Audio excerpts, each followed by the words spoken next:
hello, good evening. It's 6:30. I'm going to pound on my gavel here. I love the enthusiasm back there, but we got to get started. All right, so I call this meeting to order for, what are we, May 14th, 2026. The record can show that all 5 directors are present. And once I have my papers in order, we can get started. So we will start with the land acknowledgement. It looks like Alice is ready over there. We acknowledge that the sacred land that we live and learn on today belongs to the Takelma, Shasta, Modoc, Klamath, and Umpqua peoples. We honor and acknowledge the traditional owners of the land we now call the United States. We recognize the Native American people's continuing connection to the land, place, waters, and community. We pay our respects to their cultures, country, and elders past, present, and emerging. All right, thank you, Alice. Next up is the adoption of the agenda. So at this time, I will take a motion if anybody has anything they would like to add to the agenda. I do have something I'd like to add. Per policy BDDC, I'd like to add the item consideration of a letter of support for Opportunity Zone 2.0 for the City of Ashland under new business 16.c. Okay, so can I have a second for that? I'll second. All in favor? Okay, so we will add that to the end of our agenda. Next up, we have the adoption of the consent agenda. So I will take a motion to adopt the consent agenda as submitted. So moved. I'll second. All in favor? Okay, thank you.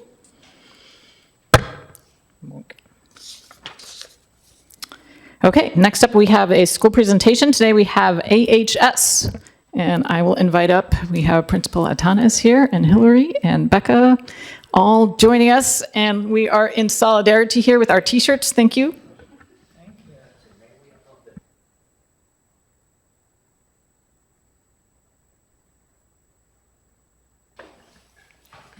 Thank you. So first of all, thank you for the show of support. One thing that we're trying to work this year is like showing that we're proud, we're happy, and we want to know that our community knows that, you know, so we appreciate it. Was that part of our 15 minutes? No. Yeah. We're very strict. Yeah, we have 15 minutes, 33 slides. You do the math. So we want to just give you a glimpse. I'm assuming that if this presentation happened in October, we'll be talking about our hopes and dreams for the year. Now we can talk about like what has happened really during the past year and our hopes and dreams for next year. So here we meet Hillary and Becca, and I don't think we ever appreciate enough our assistant principals, our staff, all the people that make this possible. So it's really important for me that this presentation is not just my voice, but it's mostly actually their voice. So they're going to help me, and we have some student support too. We're going to help me to paint with our words a little bit of a picture of what the 25, 26 year has been for Ashland High School. So our brief agenda for today, we'll talk briefly about demographics, youth truth data, and then we go over our math, ELA, and science results, not just the OSAS, commonly known as SBAC, or the IXL for 9th and 10th grade. And finally, we'll talk a little bit about something that we're particularly proud, which is like the multiple possibilities of, we call them elective, outside of core, but I think I like to call that exploratory options for our students. Because it's really important that when you're 15, 16, 17, you have the opportunity to explore what your future might look like. So I think we're really proud of that possibilities, our career and pathways exploration. And finally, we talk a little bit about activities and athletics. Okay, so some demographic data. Just looking at this, obviously you can look at the graph, and we are a predominantly white school district, and you can see here our other underserved or historically underrepresented groups we have laid out here. Right under we have our white demographic, then we have our Hispanic group, we have our multiracial group, so that's defined as anybody who identifies as more than one race. So that could be any combination of white and any of the other groups represented below. And then we have our Asian, American Indian, and Alaskan Native, Black African American, and our Native Hawaiian and Pacific Islander. We have a lot of really cool affinity groups, and so we do create spaces for these groups that don't see themselves often represented in our community and in our school. So we create intentional spaces, and allies are also welcome in all of these spaces, and we do see a lot of participation from the students and from allies in these groups. So these are some of the affinity spaces that are part of our clubs that we offer at the high school. Can I just ask what the far bottom right is that? Oh, NASU right there with the paw. Yeah. That's our I just- NASU, our Native American Student Union. Okay, Yep. thank you. Yeah, and actually that's a perfect segue for the next part of our presentation, which is Youth Truth Survey. Because one of the things that we're more proud of is like we're in the 73 percentile of our students in the sense of belonging. So I think part of it is like, or a big part of it is like the work that our affinity groups are doing is our students feel that they belong, which actually is a much positive thing that our students feel that they need to fit in, so they can embrace their identities and feel a safe, positive, welcome space. When I had the opportunity to attend the work session, when you all review the Youth Truth data, one of the questions that one of the directors, I think was Director Rooklin, asked is like how we can see the evolution over time. So we are going to briefly just present that evolution over time to answer that question. So first, our family survey results. The highest rate themes are school safety and relationship. Lowest one are culture and resources. And this is the evolution. So I will call your attention, you're familiar with the bars, but all the way to your right, you will have like each bullet in that curve is a year. So we start the family survey 4 years ago, being the last bullet are more recent year. Am I making sense? So the numbers are the same that you're familiar with. The trend or curve is new, I'm assuming, for you. So that's a good idea. So this is for families, and obviously we could improve, and obviously in all the areas, but I think we have a high call for improve our culture. And we have been doing some actions regarding that. For student survey results, like I said, one thing that we're really proud is relationship and belonging and peer collaboration, which is pretty high. And then the lowest rate themes are college and career readiness and academic challenge. And as you're going to see in the curve, even with that, we have experienced some growth. Particularly when we talk about college and career readiness, we're at 19th, we were at 2. Not like 20, no, 2. So even we're still really low and we clearly need to improve, we can see a clear increase. And that has to do a lot with some of the intentional work that we're doing with the Future Foundation class that starts with Chris Academy, and it happens every year, and it culminates with CCR. For the staff, currently school safety and engagement are the highest themes, and the lowest are professional development and culture. But again, if you take a second to look at the trend, I think we can see some positive momentum being created. So hopefully we can carry that on into the next year. And now, this is a family picture, the one with the staff. Yeah, I have a thing for design. You're wearing my spring collection now. And now Hilary is going to walk us through data and numbers. Okay, so I'm going to talk a little bit about the IXL benchmarking. It's our 3 times a year diagnostic that we do in both ELA and math for 9th and 10th graders. And then we're going to take a look at all 3 content areas, math, ELA, and science through the lens of SBAC. So currently, we are mid-administration of the spring diagnostic. So each one of those dots on the graph is a administration. So the first one being fall, middle one is winter, and the third one is spring. And this particular graph is demonstrating the growth our 9th graders have made through their ELA or language arts classes. And so you can see the trend is positive. Here, this one looks a little interesting. Yes. So we have this really low data point at the bottom. because we are mid-administration, our 10th grade ELA classes have been really slow to complete the IXL. I wouldn't say slow, they're still within the window, right? But they just haven't done it yet. So that number, it's indicative of one student. So we've had one 10th grader take the ELA diagnostic, and so they are represented on that chart. But we are going to work with that student to increase that score. They're going to get some special attention. If you're watching, we know who you are. Okay, and then we'll follow this content area through looking at the SBAC assessment. So just put together some data for you from the target report, which helps us track our progress over the past 3 years. Go ahead. So you can see we've grown quite a bit in our ELA performance. We've gone up 88 kind of raw scale points from 2022 to 2023. And you can see across the bottom there, we have our level 3 and 4 students, that's proficient or above grade level.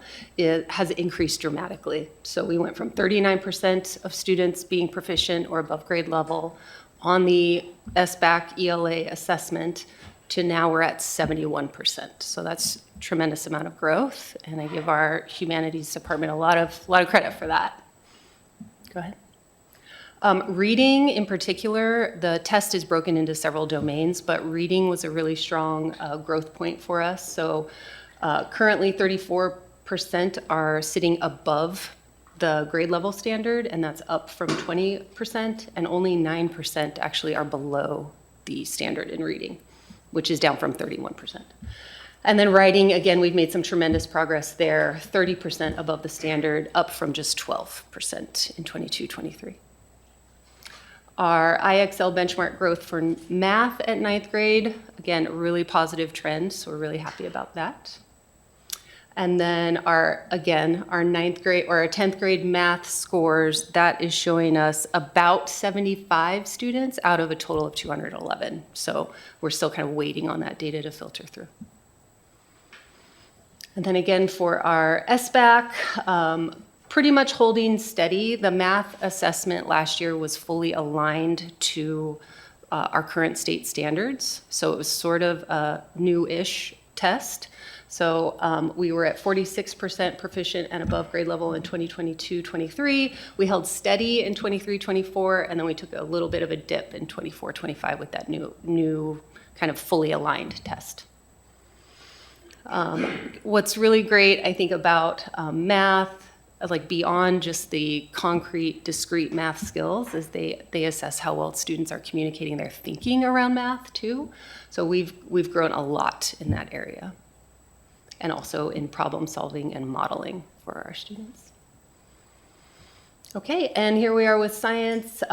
We've grown a lot in science. We've gone from 44% of proficient or better up to 52% proficient or better. And we've had an 8% increase in students at level 3 and 4. And our level 1 students that are far below grade level have gone from about 40% to about 22%. So really cutting that in half is really, really good to see. Okay, so we have a lot of electives to offer our students and pathways that students can take to explore their interests. We always encourage our students to take classes they never thought they would want to, because a lot of them find that they actually are super interested in it. And we also remind them this is the last opportunity they have to try things for free in life this 4 years. So we encourage them to take these things. And for the size of our school, we have a pretty robust offering of things to take. And so just wanted to note how many options we do have for students given the size of our student body and the access that we have to all of these. So we are going to call Leo and Sage. Yeah. So they're going to share with us a little bit about student life in two of the things that I think students engage the most, one of them being sports and the other one being extracurricular activities. So we just wanted to start by acknowledging that sports at HS have had a really great year. On a girls wrestling team of only 5 people, we had 2 girls ranked in the top 3 in state. And on the boys tennis team, 6 out of the 10 boys went to state. The girls tennis team had a lot of new members, and they won district for the 5th year in a row, also sending 6 of their players to state. Girls soccer went to playoffs and had 6 people with titles in all conference. We'd also like to highlight that dance team, a brand new, nearly fully student-led and fully student-funded club sport, performed at football and basketball games as well as assemblies for a total of 8 times and ran their own Thriller dance camp.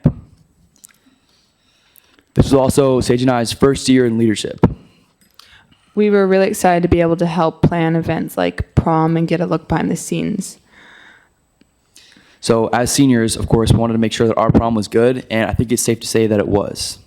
I worked with juniors and sophomores to buy food and set up decorations. We've already heard from many students and staff that this prom felt especially put together and well run thanks to all the teamwork between AHS leadership class and the admin.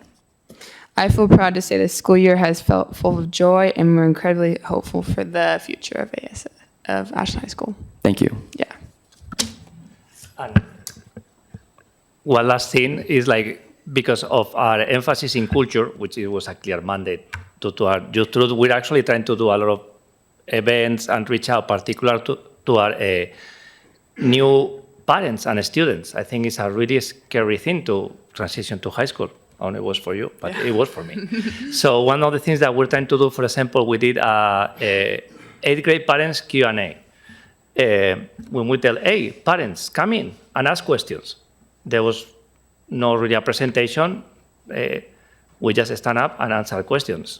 I think there was like probably about 250 people. It was really well attended. We're really happy. I think I answered 3 questions because I didn't have someone to time check. But it was a really rich conversation. So I think one of our points of emphasis for this year is actually bring the high school to the community and bring the community to the high school. I think we're a small town, and I think the high school is called to play a role in our cultural life, in our sport life, and make sure that our students know that they're an important part of a thriving community. So thank you for your attention, and I apologize for the 2 minutes I went over. That be your expectations, There's value in Dr. reflection. Patrick. Thank you.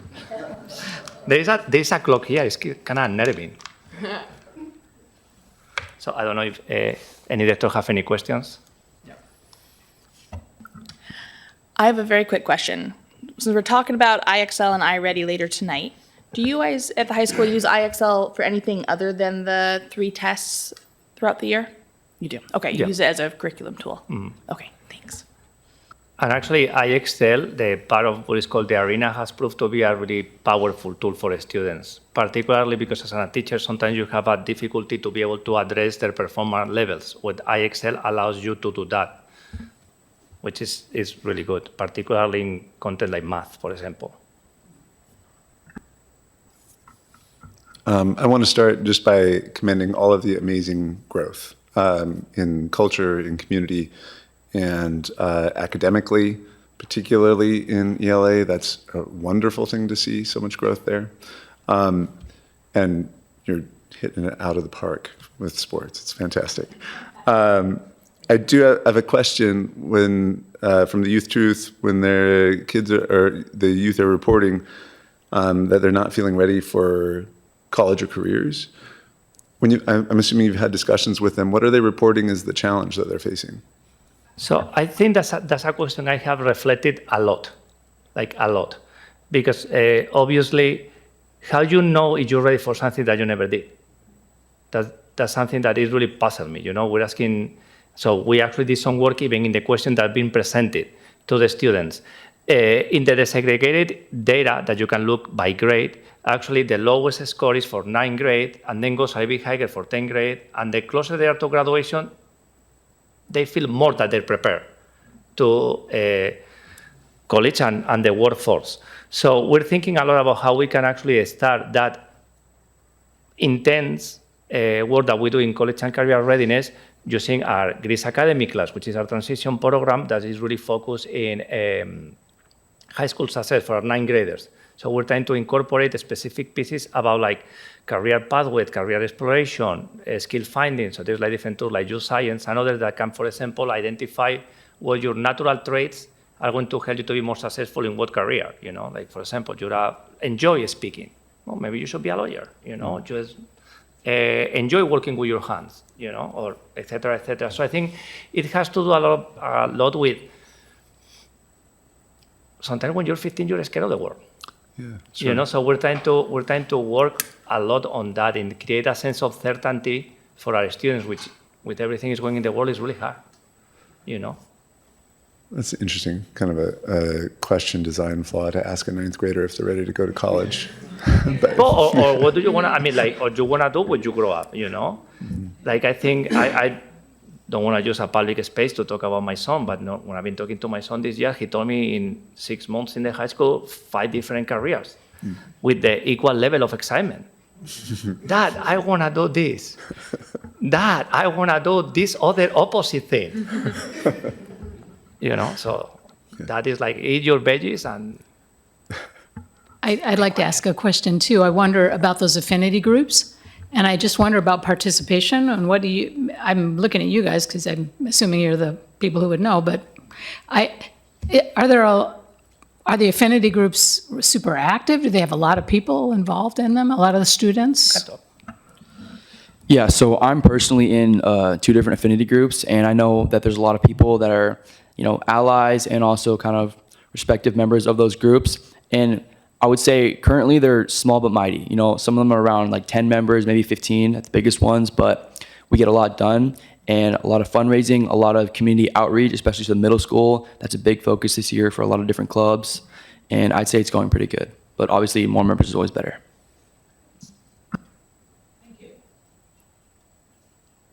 Can I just, I'm going to go back a little bit to what Russell was touching on and make sure that I'm interpreting the data correctly. So when we're looking at, for example, those students who say they don't feel they're ready for college and career, and as I recall, it was 17%, or was that? 19. 19, okay. And, but what that is showing us is 19% of students that selected a low number for that, right? That doesn't mean we're in the 19th percentile, is that correct? That's the 19th percentile. Okay, so we're the 19th percentile of respondents. The thing is, like, one thing that I like to translate sometimes for Youth Truth, for my understanding, Youth Truth is rated 1 through 5. Yeah. So the 1 being strongly disagree, the 5 being strongly agree. So 3, and you look at the score, is 3.04 really means, the question is like, are you prepared for college? And the answer is like, meh. It's right in the middle. So it's not actually a negative response. It's just like, are you prepared for college? Maybe.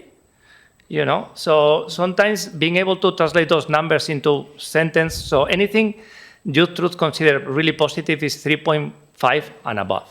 Okay. And then I would say 3.5 to 3.0 is just like, oh no, which is a fairly common answer from a teenager.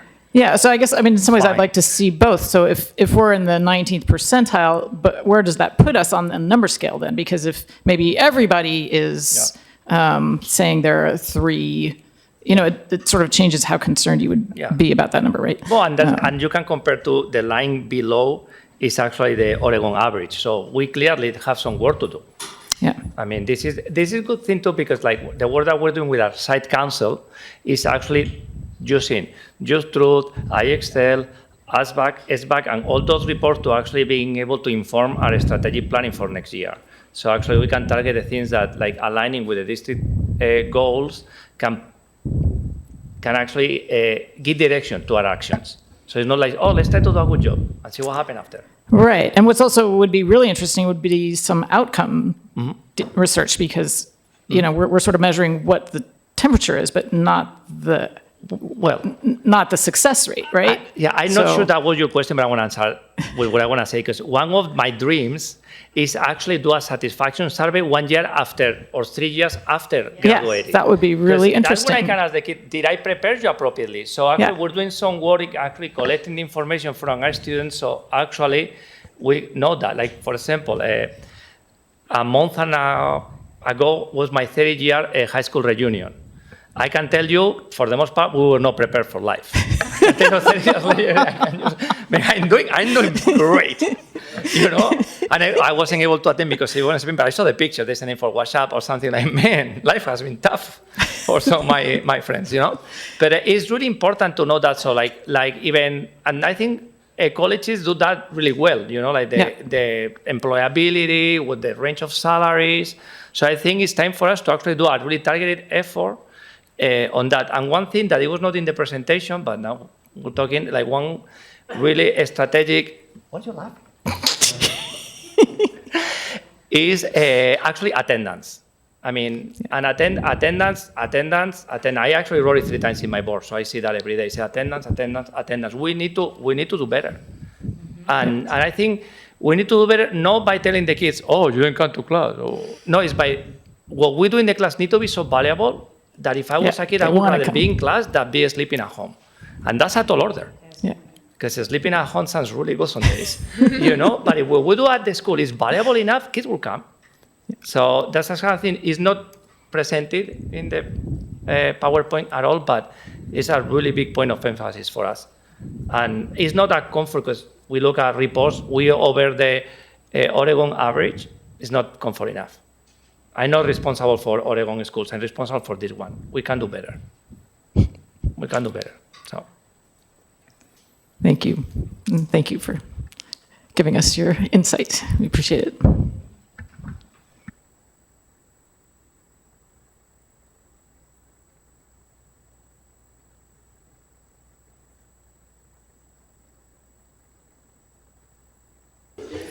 No, Officer Bates asked me to stay with him for the next. He needs another opportunity. Okay, thank you. Okay, so next up we have our School Resource Officer Annual Report with Michael Bates, and I'm going to turn it over to Dr. Hattrick, who has some words to add. Thank you very much. I wanted to take just a quick moment to introduce Mr. Bates. The National Association of School Resource Officers was recently honored to recognize Officer Michael Bates of the Ashland Police Department as the Exceptional Service Award winner for Region 9. Region 9 includes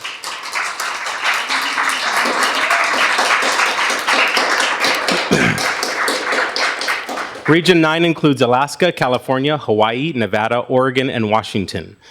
In 2022, Officer Bates recognized a critical need for the Ashland Police Department to re-engage in the SRO program. Despite significant challenges, he took it upon himself to lay the groundwork for its return. While continuing to fulfill his duties as patrol officer, he began building authentic relationships with students, staff, and administrators, demonstrating the genuine commitment to the well-being of the school community. Through his tireless efforts, sharing meals with students, attending school events, and consistently humanizing the role of law enforcement, Officer Bates helped to create a foundation of trust. As a result, APD was able to establish a full-time SRO position midway through the 24-25 school year. Officer Bates was the natural choice to fill that role. Over the following year, Officer Bates developed an exceptionally successful SRO program, fostering one of the strongest community partnerships within the department. By the end of the school year, the program's success was so evident that the school district expressed interest in expanding it with an additional SRO position. Whether supporting a student through personal challenges or simply being steady, reassuring presence on campus, Officer Bates has created an environment where students feel seen, heard, and valued. His ability to connect real-world experiences with meaningful lessons helps students better understand the impact of their choices and empowers them to make positive contributions to their community. Truly, the SRO program, I think, is one of a kind, and Officer Bates makes a lasting impression, so thank you. Congratulations. And that's my presentation, Francisco. No, he only have 8 slides. Yes. Okay. There we go. Hi, everybody. First, I wanted to thank the board and all stakeholders for inviting me here tonight and continue to grow the partnership with the Ashland Police Department. I truly believe we are making proactive changes in our culture and relationship between our students, their families, and emergency services. Next slide, please. Thank you. This is great. He's usually telling me what to do. Last year, I left you with 3 of the program goals for the next school year. Those goals were data tracking, earn invitations to new classrooms, and then obtain age-appropriate curriculum and aids to enhance these classroom presentations. After conversation with my police department administration, tracking engagement became difficult and challenging more than anticipated. We explored various options and ultimately decided to continue tracking all crimes reported, but daily operation logs and weekly briefings may not be needed. This approach can be revisited if desired, but currently my administration has not identified a concern on how records are maintained. With opportunities for formal engagement occurring weekly, this number can be tracked, but no specific need for other data was identified at this time. It's different than just tracking regular police department data, because when Francisco needs something or when Becca or Hillary need something, they just call my phone. They're not calling dispatch, they're not going through that full process where all of these calls are logged, there's a little bit of a briefing there, so tracking those phone calls and things like that are a little bit more difficult there. As on the engagement side, earlier this year at the middle school, the staff identified a student that was doing very, very well in their programs and had some aspirations of being a police officer later in life. So we set up a ride-along opportunity for them this week. So I surprised them and came and stole them for lunch, and we did a tour of the police department and sent them back to school after our lunch hour. And those kind of engagements it's a check in the box that it happened, but it's really difficult to fully quantify the reaction of what that engagement is. So data tracking is going to stay pretty similar, but it can be revisited if there's a need to change. I am pleased to report that this year we successfully presented in more classes and events, providing relative and engaging information to students. Topics did include online safety, drug awareness, driving education, legal issues, and fire safety. We were also able to go down a bunch of different rabbit holes with the students about whatever random questions they could have possibly had for a police officer in the room. So those were some very, very fun conversations. Presentations were delivered in small groups to address specific and identified needs, full classrooms, and to families as well. I want to assure the students and staff that we will never decline an invitation to present or engage. That said, as emergency responders, we greatly appreciate the flexibility and understanding of staff when last-minute changes are necessary and calls for service across the district arise. After these presentations, I was pretty thrilled to see some outstanding student projects. This included a really cool PowerPoint game called Fact or Cap that was addressed against impaired driving, to see some of the projects that actually came out of these presentations. And then we utilized the district resource of Wayfinder for part of the curriculum to find some age-appropriate curriculum to really make sure that it was relevant to our students and families there. You're good. Future goals. The biggest goal is to train some new officers and officers that have been around in school-based policing. APD has added a section to our new officer orientation, including school tours, and relevant reviews of case law, FERPA, and then Ashland school district policies. The standard response protocol is also on there to make sure that all staff, emergency responders, and our police officers are all using the same language and on the same page with how to respond to emergencies and then just schools in general. This is Officer Billings at his favorite school. This is Bellevue Elementary. This was doing a tour of 2 new officers, and he got a little sidetracked by the Lego table. Earn invitations to new classrooms. Expanding outreach remains central to our mission. Students and family engagement is the foundation of this program, and the police department will continue to respond to every request and assist to the best of our ability. I think this should remain a goal every year for the program, because this really is the foundation of what we do, is to try and get to new areas that we haven't maybe historically reached in the past. And then lastly, engage with local partners. The National Association of School Resource Officers recommends 1 school resource officer per 1,000 students. Ashland ratio exceeds this, meaning collaboration is essential. Recently, we partnered with the Ashland Fire and Rescue and the Oregon State Fire Marshal to deliver a comprehensive lesson on fire safety, allowing the students to learn directly from the experts. This approach not only strengthened the program, but also eased the workload on educators and administrators by providing a single point of contact to organize the whole thing. So basically, an administrator reached out to me. They're saying, we have this issue, we have this time slot, can you make a presentation? I said, I know that fire is a thing, but I got some friends that are experts on this, so let's call them, get them down there. Oregon State Fire Marshal came out, talked about fire safety in a very age-appropriate way. The Ashland Fire and Rescue came out and gave their spiel, and then I talked about some of the legal aspects of that as well. So it's really making sure that we can call on the experts, being the resource and finding out who's the best person to make those presentations. These are our crime statistics for this year. And basically what this represents is a crime was identified or pursued, or an unsafe or suspicious situation was discovered that will require some sort of follow-up. I include the NASRO triad model up there, that what is really a school resource officer? A law enforcement officer, a mentor, and a public safety educator. This is definitely a part of what I do, but it is certainly not all of what we do. It's a pretty small fraction of this. And what these crimes and incidents really represent is essentially criminality or something at the home that has the ability to potentially impact our students at school. So that's where that bridge is made. It's not just specific criminality or crimes in the community. It's things that have the potential to spill over into our students' life at school. So pretty consistent. The big jumps that we see are mainly from one single incident that involved multiple people, and then again, having some sort of nexus to being at school. Okay, so on the left here, sorry for the really busy slide, on the left we have a lot of the trainings and things like that we've been involved in or will be involved in this year. The top part is basically some of the organizations and resources that we rely on that I'm a part of. And then we have the enforcement and the engagement Venn diagram of where the magic happens kind of in the middle there. The big one that I want to talk about is ICAT training, Integrated Communications Assessment and Tactics. I became an instructor of that. I took a class in Illinois last week to become an instructor in this. And this is something that we can bring back to the police department and then our local agencies as well. It's essentially a crisis response, but it's crisis response specifically for police officers. When I do a lot of classroom presentations, we talk a lot about having problems. Sometimes we have small problems. The biggest thing here is keep that problem small and don't be making it any bigger. And that's really the ability that we have, especially as a school resource officer, to slow things down, figure out exactly what's going on, take the time to find the root of the problem and address it there. And that's what this program is about, and I'm really excited to bring that one back. Program accomplishments.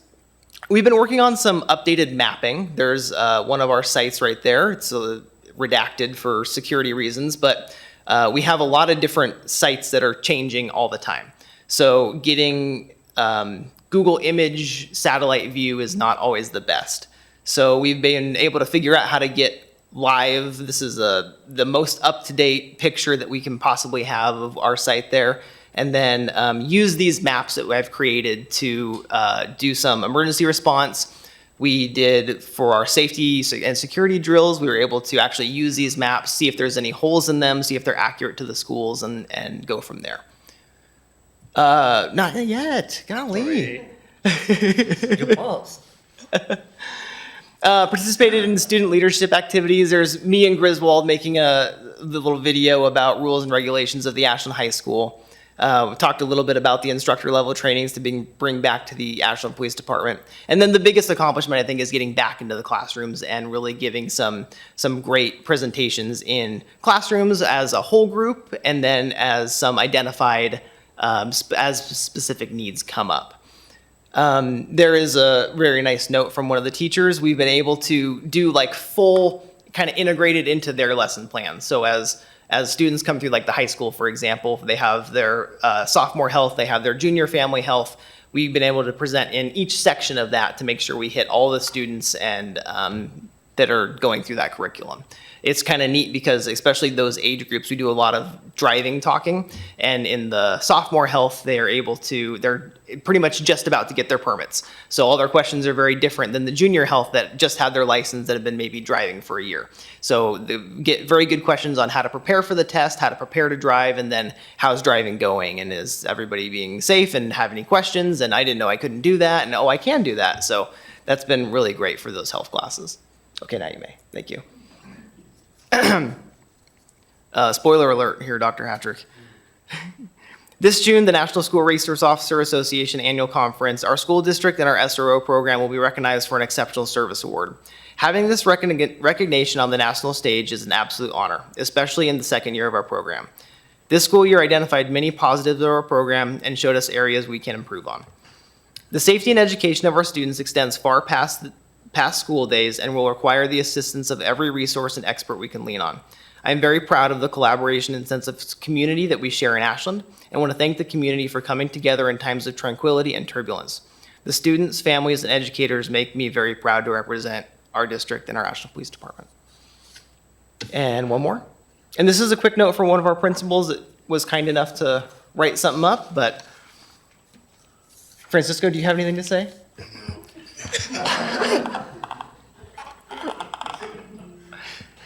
I think we're really lucky to have Officer Bates. I subscribe everything that Jamie says there, but I mean, like, it's really, really, really reassuring when you know that you have to phone and someone is always going to pick up with the best possible attitude, not just positive, but attitude of service. It's how I can help, how I can make sure that we make sure that our students are safe. What do you need? And that's something that not everybody does. Not everybody when they're supposed to be doing that. So I know that Michael is a huge asset for our school, and I'm extremely grateful for having him. It's making our campus not just safe, but more positive. And I think when we saw that PR and belonging collaboration, I think part of it is like his calm, positive, steady presence. So I really appreciate you. I would like to share.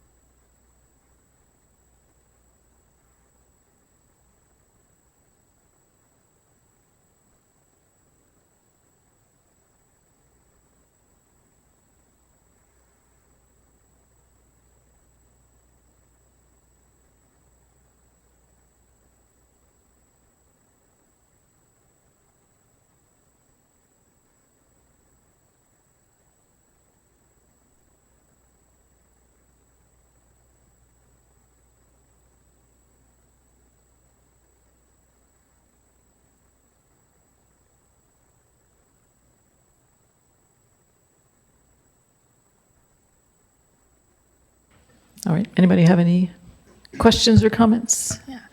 I just want to say thank you because there have been some very difficult events that have occurred this past year, and you have been present at every single one of them in a really caring, loving way, and just seeing the kids interact with you or the students interact with you in those hardest moments just shows the success that's really based on you. So thank you for that. And I also, this is a question for Principal Atanes, if I'm allowed to. The Youth Juice Survey shows a really high growth in the sense of safety at AHS. And I'm wondering how much of that do you think is the SRO program versus other factors?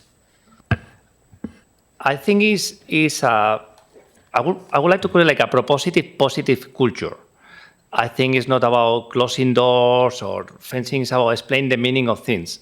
So I think when we did the transition to the standard protocol response to simplify our responses to crisis, we move away from something scary to have a language that is active, that is proactive. So I think being able to turn that from being scared to being prepared, I think it's empowering. So yes, we live in a scary world. We're just trying to be prepared. And unfortunately, we had the opportunity to have much more fire drills than anticipated. So I can report that we can evacuate the building, I would say probably in under a minute, safely. And we had to cross 2 streets to go sometimes to our evacuation. Safely, we can evacuate in solid 55 seconds, which is way faster than I can run 400 meters. I wanted to say it's not just the schools. So Officer Bates is like a superhero. I was at the library, and he stepped in and de-escalated something just at the library. I mean, I think you were on shift, but I was super impressed. How was he everywhere?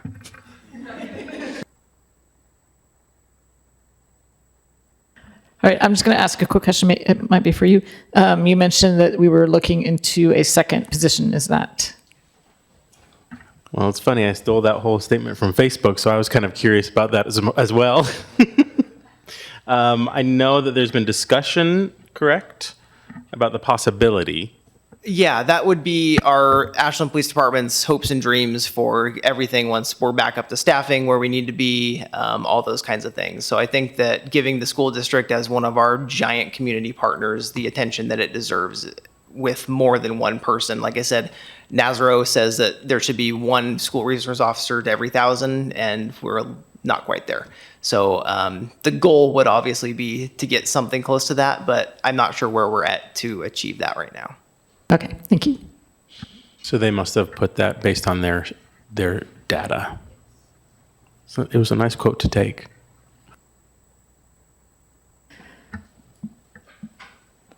All right, thank you.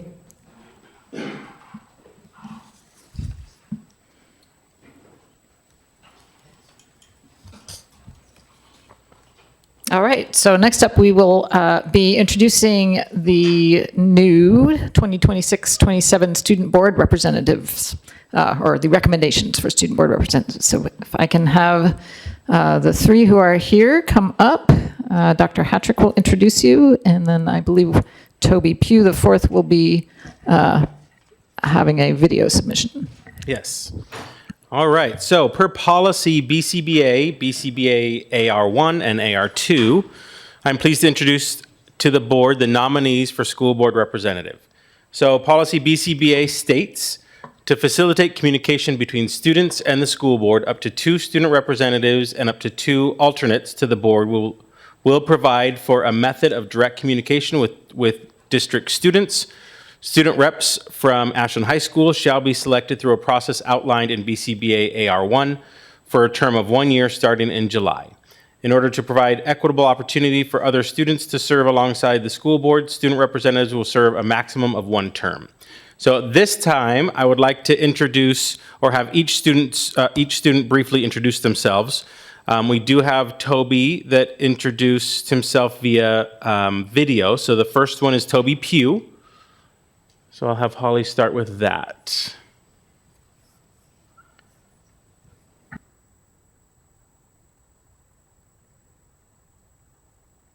Maybe. Okay.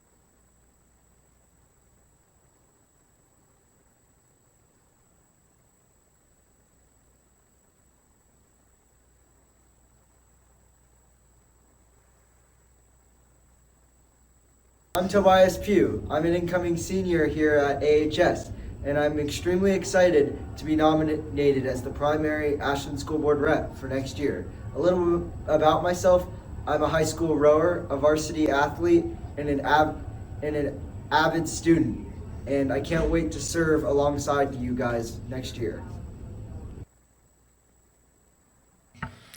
And next I would like to, and so when it's time to speak, just unmute the microphone. Next, I'd like to introduce Leah Lennett. Hello, I am Leah Lynette, and I am a junior at Ashland High School, and I'm very honored to be selected as the primary student board representative. A little bit about me is I'm in the Ashland High School leadership class and got to serve as sophomore class president this previous year. I'm also an officer of Ashland High School dance team, and as Leo said, we are a 100% student-run, student-funded club. So we're very proud of the quality and the amount of performances that we can put on. I'm also a part of Ashland High School Brain Bowl, so shout out Alan, best Brain Bowl coach ever. I also got to represent Ashland High School and the state of Oregon this past year at Atlanta, Georgia for a DECA International Career Development Conference for high schoolers. So I'm very proud of that, and I'm very excited to serve on as the student board representative this following year. Thank you. Thank you. And our alternates, Sylvia Fox. Good evening. My name is Sylvia Fox. I am a sophomore at AHS, and I'm honored to serve as a school board representative alternate this upcoming year. At AHS, I'm involved with both speech and debate and DECA, and was recently elected as secretary for both JSU and Key Club for this next year. Through these activities, I've been able to grow my skills in both leadership and communication, and been able to talk with many groups of students with different backgrounds and identities. I also hope to study a career in political science and in the political field, and so this opportunity, I'm just so grateful to be here and to be able to involve myself with that. So I really hope to represent student ideas and connect in any way that I can. Thank you. And Thea Vogel. Hello, my name is Thea Vogel. I'm a junior at Ashland High School, and I look forward to serving on the school board as a school board representative alternate for the upcoming school year. I am very involved with the AHS community. I'm a co-captain of the varsity tennis team. I'm a part of the leadership team where I'm a junior class co-president, and I actually just got elected today to be senior class co-president for the upcoming school year. I'm also a part of the National Honor Society and a part of the Climate Action Club. Aside from school life, I have a part-time job at Prize Boutique, and I plan to spend my summer volunteering in Cape Town, South Africa with a global youth organization. There I will be learning about the history of the anti-apartheid movement. With these experiences in mind, I hope to serve as a representative that thoughtfully accounts for every perspective and background, and I look forward to working with you all. Thank you for your time. Before I make my formal recommendation, I would ask if any board members have questions. Okay. So Dr. Atanas has recommended these 4 board representatives, and the policy states, at the first May board meeting, the superintendent will bring forward the recommendations, and the current student board representatives will announce their school's recommendations for the school board's consideration. It's a little repetitive. However, we'll do it as the policy states. So student reps, do you confirm this recommendation? Yes, I confirm this recommendation. I also confirm this recommendation. Great, thank you. So I would like to therefore recommend these 4 students as their 26-27 representatives to the school board, and would ask the board to consider a nomination, or a motion rather. I move to accept the recommended nominations for the ASD Student Board Representatives and alternate Student Board Representatives for the 2026-2027 school year. I second. All right.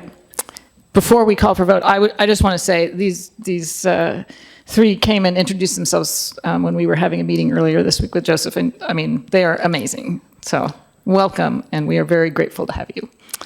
So all in favor? All right, thank you.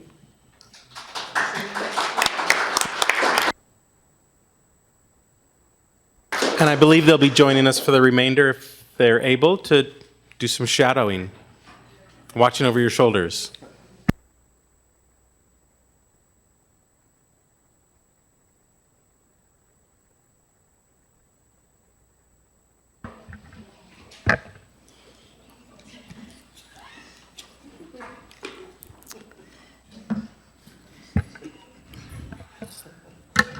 All right, so next up, we have our annual superintendent evaluation summary. This is something we have been working on very hard as a board for these last few months, periodically throughout the year. So I'm first just going to read the summary statement from that is the end product of all the work that we have done.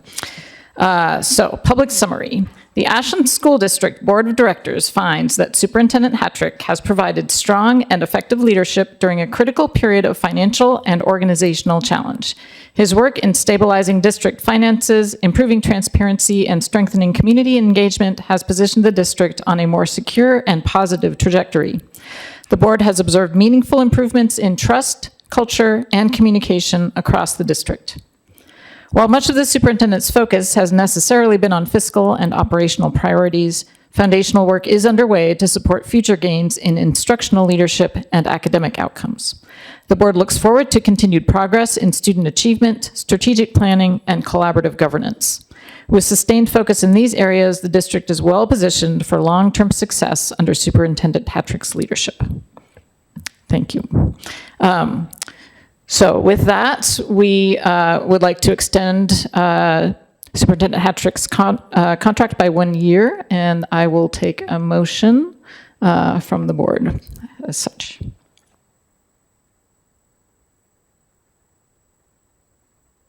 Sure, you may ask a question. Yeah, and I know this was a consent report, but just for transparency, want to detail the changes to the contract coming to this upcoming year. So the only change really, so other than the, standard things that are within the contracts that go up, like salary adjustments, which follow the same rate as our administration gets. And we are also adding an 8% TSA, and that is something that was in the original contract as something that would be added given a positive performance over these years. So we have added that at a rate of 8% this year. That's the only change. I move to extend Superintendent Hattrick's contract. I'll second. All in favor? All right. You get to stick around with us for another year. 3 years, at least. Okay, thank you. Okay. Next up, we have the Insurance Committee report, and that will be presented by Kelly Grabinski. And friends.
Anybody bring a ukulele? Francisco, come up and talk. Just kidding.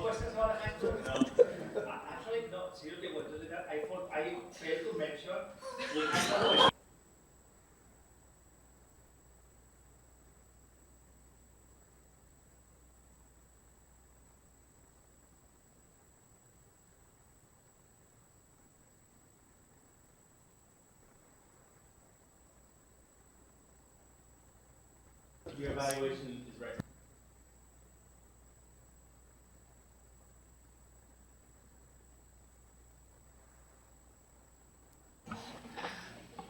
Wiring.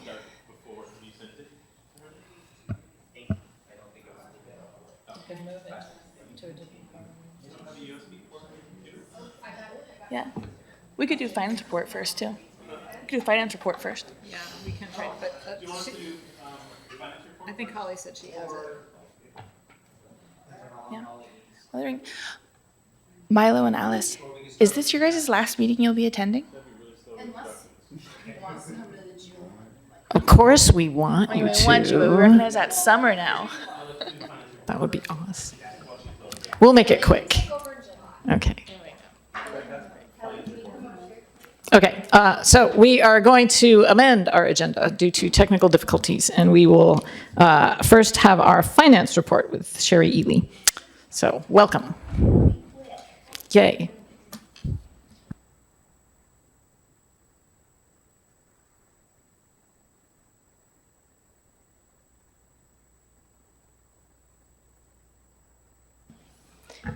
All righty, you guys ready?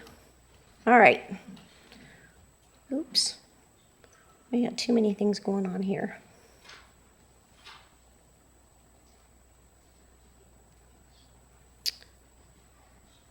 All right. First, on the revenue side, my report is really short. I have nothing new, nothing exciting to report at all.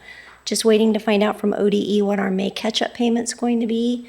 I think it's going to be between 80 and 100,000, so not as much as what we had hoped for originally, but due to some changes that they've made on their end, catch-up payments are not quite as much as what we thought they were going to be.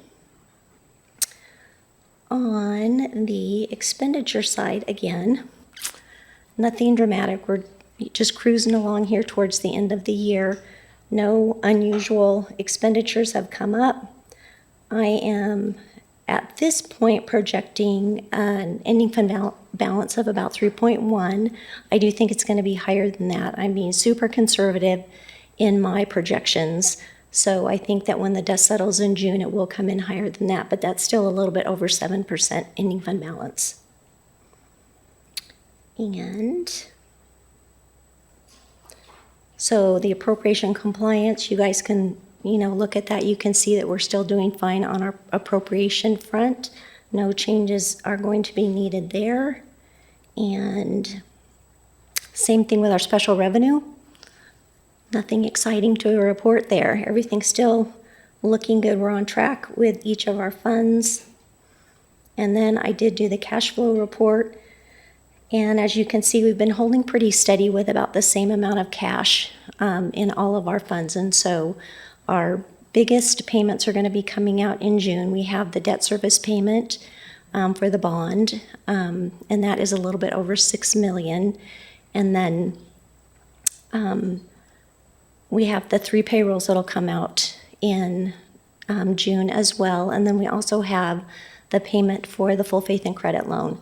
So June will be, you'll see that balance decreasing pretty rapidly when we hit to June. But so far we're looking good cash flow wise. And when I look forward, projecting out through October, it looks like we're going to be fine on a cash flow perspective, that we'll be able to hold our own until we get those first property tax payments in. So everything's looking pretty good. Just working on the budget. I just want to say thank you, Sherry. Being able to read the reports in this format just, has made a world of difference. Good. In just being really relieved as a board to be able to have such transparency, particularly given the financials that you all stepped into as a new administration team for this. So thank you. Good. I'm glad they're helpful. Any other questions? Just a quick question about the IDEA money that hasn't come in yet, right? But it's coming in? Yes. Is that right? Is it going to make it here by the end of the year? Or So the IDEA funds are in. It's just a matter of claiming. And so I have claimed them. And so you'll see that in the next report that the cash will be in there. Okay, cool. So, yep, we're doing good on that. Awesome. All the title funds, there haven't been any issues with cash flow from the federal government down to the state, who then flows it through to us. Okay. So far, fingers crossed, doing okay. So can I just ask one thing from the very beginning, that catch-up payment you referred to? So by how much has that dropped? Is that anything we should be keeping our eye on, or is that just sort of a minor fluctuation? No, so when I was originally doing my projection, I thought it was going to be about 300,000, but they've made some changes to how they are allocating funds for the high-cost disability. And so that reduced that amount by about, I want to say it was about 150 that it was reduced by from what we thought we were going to get. And so it's just, ODE is making some changes, which they do periodically. If districts don't report their data accurately, it kind of throws off everything on their end. And that's what was happening with high-cost disability, is that some people were reporting on their estimates were too high, some of their estimates were too low. And so they're trying to come up with kind of an averaging model, which I don't know how that's going to work, but we're kind of riding along the wave with them. And at a meeting I was in yesterday, it sounds like they're going to do the same thing with transportation because they're having the same issue with transportation. So the December before the school year that you're going to be budgeting for, you have to estimate what your transportation expenses are going to be. And so if people are trying to play a cash flow game where they want to see cash flow sooner or they want to see cash flow later, they will not report their estimates accurately. And so ODE is trying to come up with a method to fix that. They did that, I want to say, 25 years ago with ADM, because districts used to do the same thing with ADM. They would either estimate high or low, depending on what they wanted their financials to look like. And so ODE came up with a process of using like a 3-year look-back average on our estimates. And so that's why you see so many estimates come out throughout the year. So lots of things going on at ODE, along with all the accountability stuff that they're going to be shoving down our throats. Okay, so we might expect to see something similar again in the future, but hopefully not recurring. Yeah. Okay. I mean, we try to be really accurate with our estimates, and so it's unfortunate that when, you know, you're a district that tries to be so good with your estimates, and then you get affected by what other people do. Property taxes affect it, the transportation grant, the high cost disability, ADM, so many things affect it, and it ends up affecting the state in total. So we just ride the wave. Okay, thank you. Yep. Thank you, guys. And I will see you next Wednesday. Oh, for yes, our first budget committee. meeting. Yes. Yes. All right, thank you, Sherry.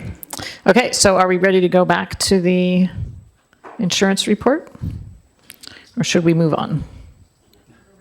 We're ready, yay.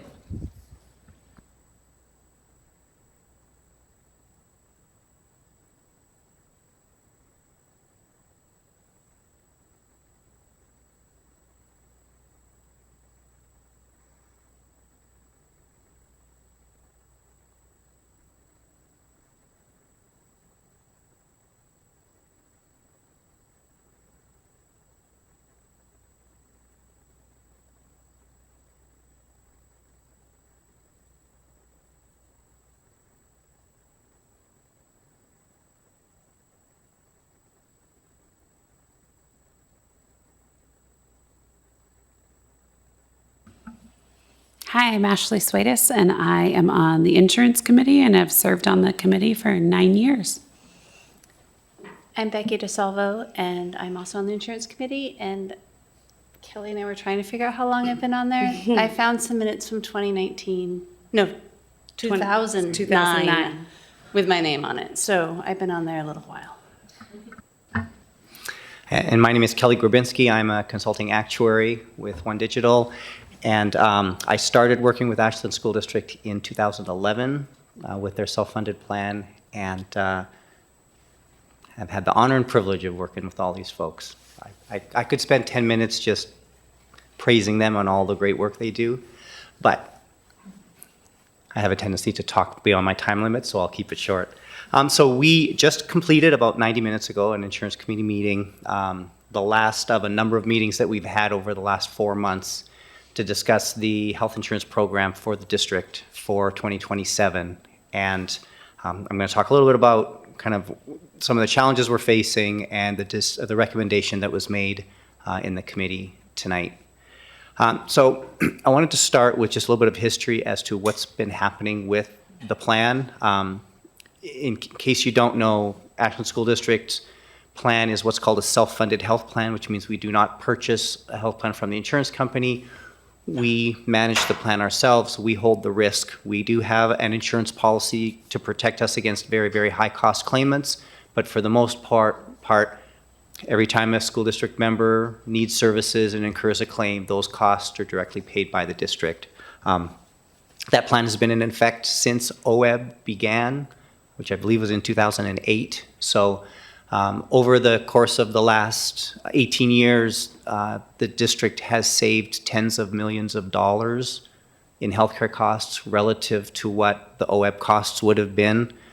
We have also been able to offer much richer benefits than other schools in OEB have been able to offer. So it's been a very successful program, but there was a time where some of the legislative advantages that exist within OEB, specifically related to how the caps on what they pay hospitals and providers, advantages that we as a school district do not have, some of the limits that they have on their premium rate increases, again, are things that we don't have. So over the course of the last probably 4 or 5 years, we've seen that financial advantage of the plan narrow every year to the point where, and as you can see from the chart, our costs have been significantly increasing really since COVID ended. COVID was a real game changer, not just for this plan, but for every plan in the country around how it's affected their costs. So since 2020, costs have gone up. You saw a decline in 2025. That was primarily due to plan design changes that we made to the plan. We added back a deductible. We increased some co-pays. We did some other things.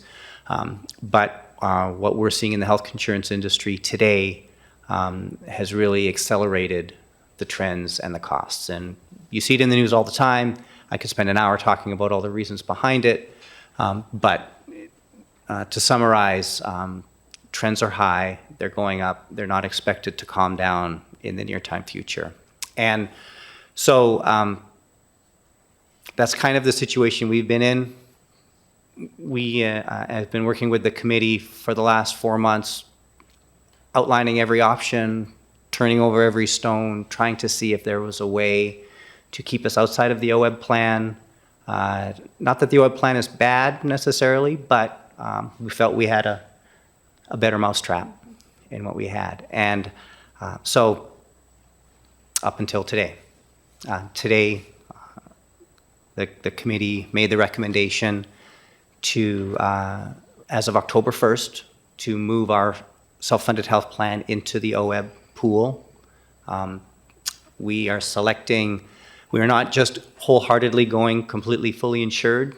What our plan is to purchase a plan with a higher deductible and a much lower premium, and then essentially offer an HRA or a health reimbursement arrangement to employees to allow them to have a lower deductible than what the OEB plan has, and as well as a lower out-of-pocket. So it looks and feels like a richer plan to the employees and their dependents, and it also is able to save the district some money. So pardon me? I said and employees.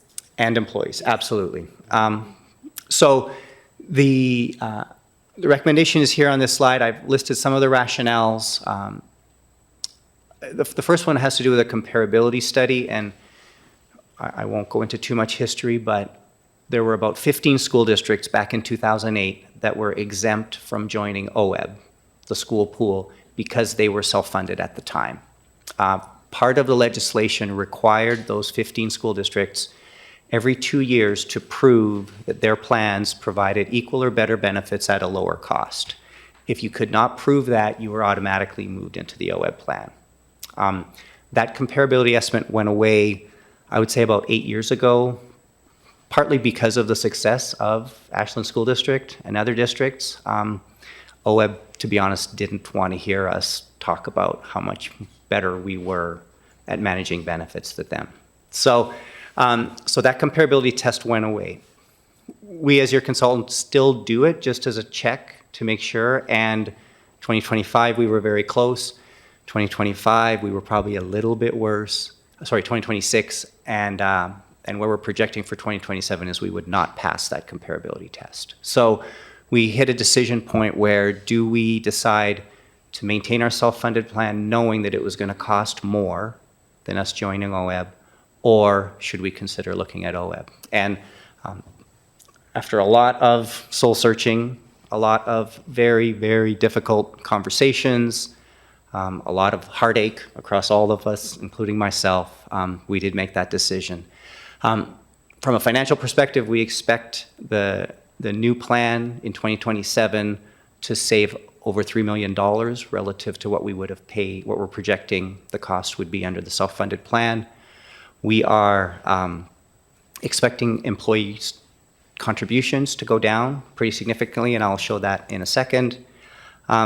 There are some benefit changes that are required. OEB does not allow folks to pick their own benefits. They have a series of plans that you can choose from. So Plan 5 does have some benefits, some copays that are higher. The deductible is a little bit higher. The out-of-pocket maximum is lower. So certainly some gives and takes. The OEB plan does offer some other opportunities for members to reduce their cost of care as well. And then last note is, because we're terminating our self-funded plan, we do have some expenses that are associated with the termination. So, if I were to go see the doctor on September 30th and get services done, the plan is still responsible for those, even if we become a part of OEB on October 1st. So there is a number of claims that will have to be processed even after September 30th that the district will be liable for. Plus, we have some run-out expenses for administration and stop-loss insurance and some other things.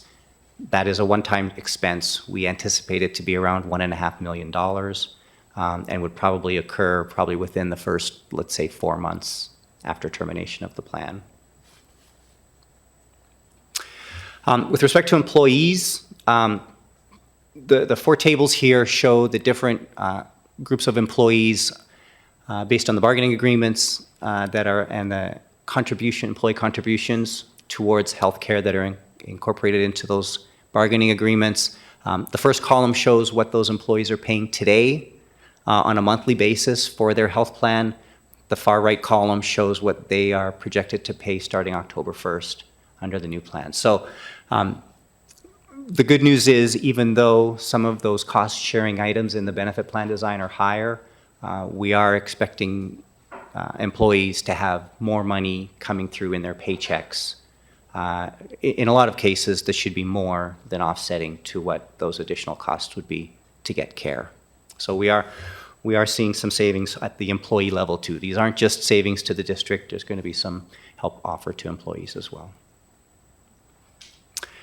And then as a part of our analysis, we also looked at all of the other benefits. We currently self-fund our dental benefit, we self-fund our vision benefit, and we have our own individual contract for life and disability benefits.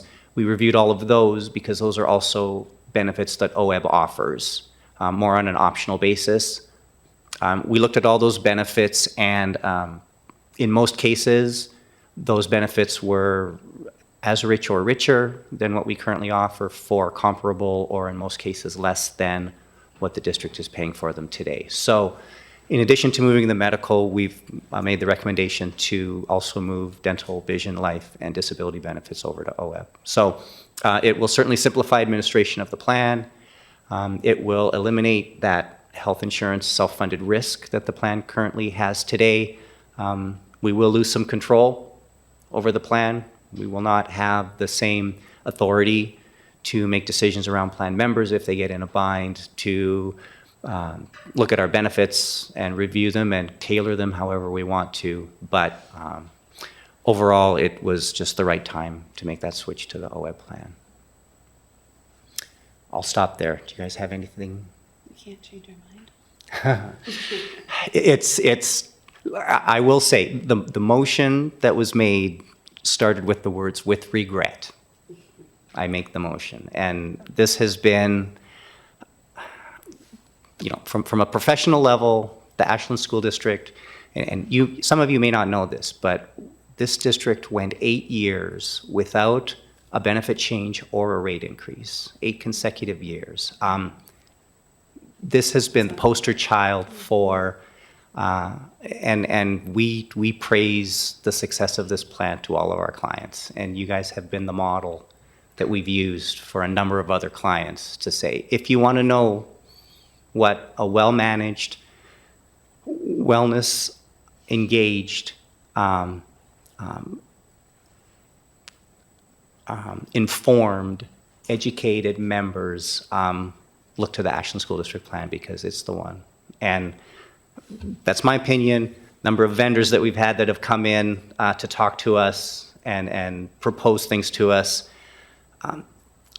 Every single one of them follows up with me after and says, what the heck are you doing with that committee? Because we've never been asked such tough questions. We've never been put to the test like we were by your committee. And again, just a testament to these two ladies here and all the other committee members that have served. It's been an incredible, and that doesn't mean wellness doesn't have to happen. It doesn't have to stop. I think all of those innate things that are a part of the district can continue. We're just switching our funding arrangement. So I will open it up for questions.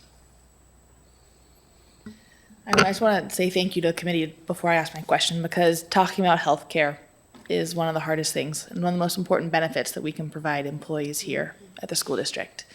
So thank you all for your time and effort and really looking at the full context.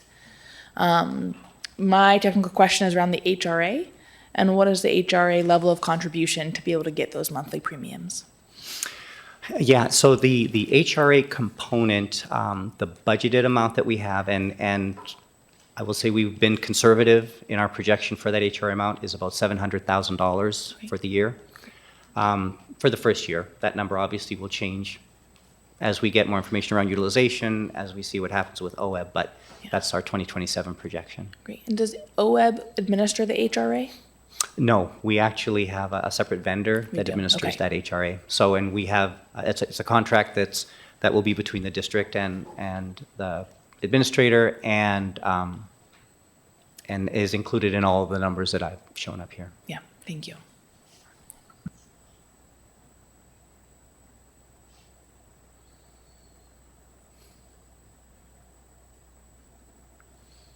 Tough day.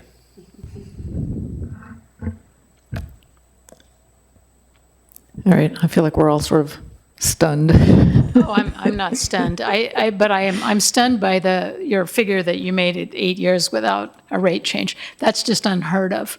I mean, I spent a lot of years in the nonprofit sector, and trying to finagle insurance was always insanity.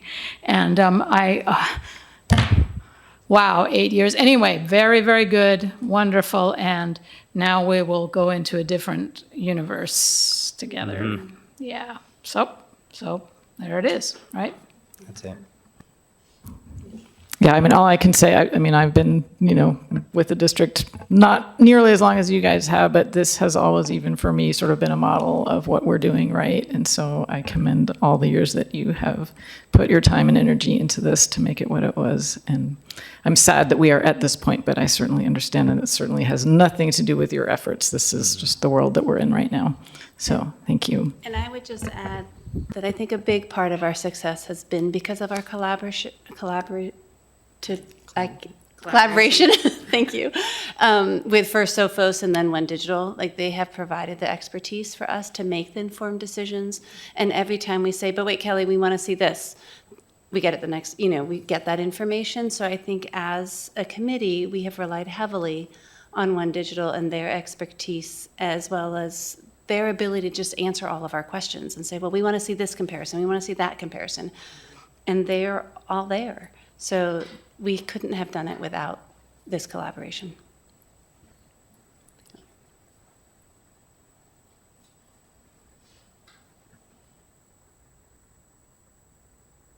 Can you tell me a little bit more about who is represented on the insurance committee? Sure, we have 4 certified, 4 classified, and 4 district level employees. Okay, so do we need to take a vote at this point, or is this just informative? No, this is just informative. There's Okay. no board action. Okay. All right. Thank you.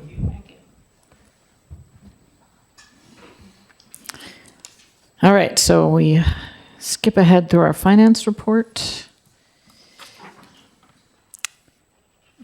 So next, we do not have OSEA here with us tonight, so we will move on to our AEA report.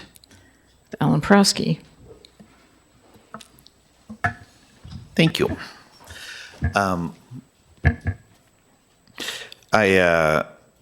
We got it down from 2 pages once again to 3 paragraphs, so that's the good news. I did want to mention when they were talking about the high school stuff, that Catalyst, we have a lot of kids come back and they always say the same thing. We were so prepared for college, the ones who go off to college. And the reason that they always tell us is we know how to talk. And that is a huge thing that it might be hard to find data for, but our kids have great social emotional intelligence, and they get to have debates and discussions, and it's not about memorizing, it's about actually thinking. So I did want to just give props while they're all gone, but to you guys. Okay. As we approach the end of the school year, schools across Ashland are finishing strong, with students and staff demonstrating resilience, creativity, and deep community connection. At AHS, students enjoyed a successful prom at the Armory, are preparing for a June 5th graduation in Lithia Park, celebrated speech and debate qualifiers heading to nationals, and continue to see strong performance in spring sports. AMS students shined athletically and artistically with standout results at track and field, over 20 student artists featured at Ashland Artworks, and a full slate of upcoming music and art events. Across elementary schools, Bellevue, Hellman, Walker, Trails, and Willow Inn, students are engaged in field trips, performances, testing, and community celebrations, made possible by extraordinary staff effort, fundraising, and family partnerships. At Trails, students are also thoughtfully processing last week's Mount Ashland accident, reflecting with gratitude on the calm, professional response of staff and the maturity shown by peers. Ashland Connect continues to see strong engagement as virtual students come on campus for testing and work toward finishing the year with confidence, while families look ahead with interest to the district's transformation efforts. As fire season begins earlier than usual, staff across sites are also seeking clear guidance on procedures for potential level 2 or level 3 evacuation orders during the school day. Dedicated time during the first week of in-service to review evacuation protocols and transportation plans would provide much needed clarity and support for staff and students alike. And that's pretty much it. So I will see you all in September. All right, thank you, Alan. I appreciate your opening comments, and I think, as a board, those are the things that we do like to hear. I mean, that's really important. So thank you. Any other comments? All right, then we move on to our student board representative reports with Alice and Milo. All right, so I didn't say this earlier when Officer Bates spoke, but I just kind of wanted to give the student perspective on what our experience has been with the SRO, as it is fairly new to our district and stuff. And both Milo and I were kind of involved in the first group of students that were involved in the discussion about what the possibility of an SRO would look like. And I just want to say that Bates has surpassed any of my expectations of what an SRO could be, and he is that friendly face that you see on campus, and he brings safety and welcoming. So I just wanted to praise him for that. I know he left, and then it's been all about prom lately. AHS hosted a great Gatsby-themed prom at the Armory this past Saturday, and it was a huge success. I would say it's the best decorations I've seen in my all 4 years at AHS for a dance, so shout out leadership. And then ASB and class elections, as well as senior superlatives, took place today, both ways to kind of close out the school year and move into the next. And then some other successful end of the year events that have taken place are College Decision Day, Prom Spirit Week, Clash on the Quad, the Blood Drive, and a Spike Brawl tournament that we hosted. And then some upcoming events to look forward to are He-Man, Powder Puff, the Spring Art Show, and of course graduation. AHS also, as most people know, has welcoming a new athletic director, and I just wanted to say that I personally know him because he's been a softball assistant coach for this past year as our combined year with Phoenix, and I'm sure he'll do great things in this position, and he has lots of spirit and will bring lots of connection with AHS sports. And then in the spirit of the end of the year, I've compiled a few quotes from organizations on campus that have really thrived this year. So one of them was Dance Team, that was founded this year and I feel has brought lots of spirit to AHS. Dance Team co-captain Aubrey Stanton said, "It created a family of people who you'd never expect to be brought together and created lots of hype." And then Asian Student Union has also thrived this year, and co-president Gavin Koniki Chang says Asian Student Union has accomplished a lot this year, the second time ever hosting a district-wide middle school dance at the high school, the creation of new merch for the student union members, as well as any staff or students who want to purchase them. And finally, the celebration of Asian American Pacific Islander Month with the selling of candy necklaces and the spreading of awareness about Asian heritage. So I just kind of wanted to bring you words from the student body as well as from us. And then on the sports side of things, our baseball team played Henley last Friday and had their senior night this past Tuesday. Boys and girls tennis will play their tournament for districts, and both teams sent 6 members to state. Boys volleyball will play their last match of the regular season tomorrow at South Medford. Track and field is wrapping up their season with districts in Grants Pass tomorrow. Softball has had their senior night, which will be on next Thursday at North Mountain Park. And the Belonging Committee, which was the committee of student union leaders, has conducted student belonging interviews and plans to hold interviews with staff in the next couple weeks. Then we will begin to compile our insights to close out the year and prepare a presentation to share at the beginning of the next school year to the staff to hopefully bring more belonging. I know our Youth Truth Survey ranked that as pretty high. We hope to bring that even higher and maybe connect that to our attendance and other aspects of Ashland High School. All right, thank you. I really appreciate that feedback about the SRO position. I'm not sure who else on the board was there at the time that we went through that for a year, discussing how that plan was going to work, and we worked very much with the student reps at that time. So this is great feedback to get, because that was really our biggest hope. And there were some concerns raised, definitely, about which way it would go, and obviously it has been a huge positive move. So glad to see that. Thank you. All right, anyone else? And welcome to our new reps. Okay, so then we move on to board reports. Move on down the road. I'll start. Yeah, we'll just go with tradition. I got to a bunch happen this past month. I got to go to the SOU Raider Days for Education Students, and Dr. Hattrick was the keynote speaker for that. Board adjacent, but because I'm a member of the community, I also watched the SOU presentation to trustees from their consultant report.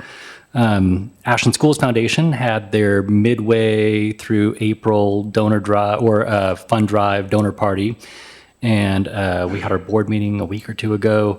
They raised $124,452 in April for Ashland classrooms. That's over their goal of $115,000, which is great. So thank you everybody for contributing to that who did. I got to go on a backpacking overnight trip with Trails with 5th graders. Went to a healthcare regional workforce meeting on pre-college pathways with area partners, and that was interesting. I think there's probably lots of room for growth with allied health pathways in the region. We had our policy session, our policy committee session, and most of that was pretty easy. We will be bringing to a work session the public complaint policy because it's meaty and it matters to us, and so we want to make sure we get that right. There is an election underway. Tuesday is the last day to drop off your vote. It includes things like the vote on the school levy. So far we're at about under 20% turnout, and so please return your ballots. Going to encourage people to vote. We had our work session. We got to do a deep dive on Youth Truth stuff. I got to tour the Trans Center down the street, and Director Maeve Wolf presented at our OSBA LGBTQ2 SIA Plus Advisory Committee meeting last week, which is cool. And I got to observe, along with Dr. Dyson, a certified union contract bargaining session. And that's it.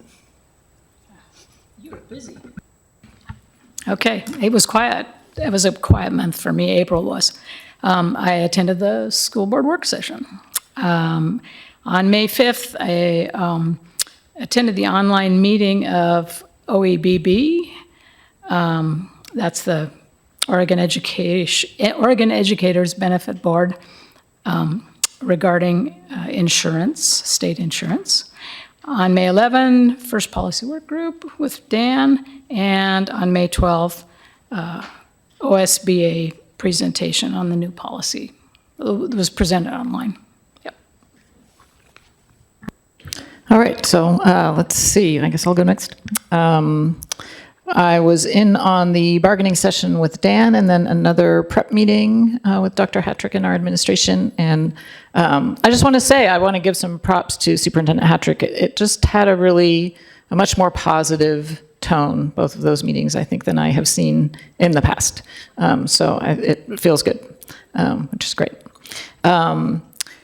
And let's see, superintendent evaluation, we already talked about that. And so I will just say I went, after the past meeting, I went up to the state championships with our high school OBOB team, and they came in 4th in the state. Amazing, and I just want to give huge props to those kids because not only did they do that, I was on paper as their coach, but this year they really were 100% self-directed. So that was just these students by themselves.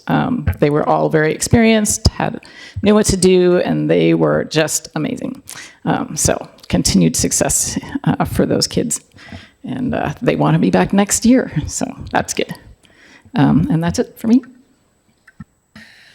This past month, I've been talking with a lot of parents who are interested in the transformation, steering committee. It's getting past my bedtime. So I'm looking forward to the update on that.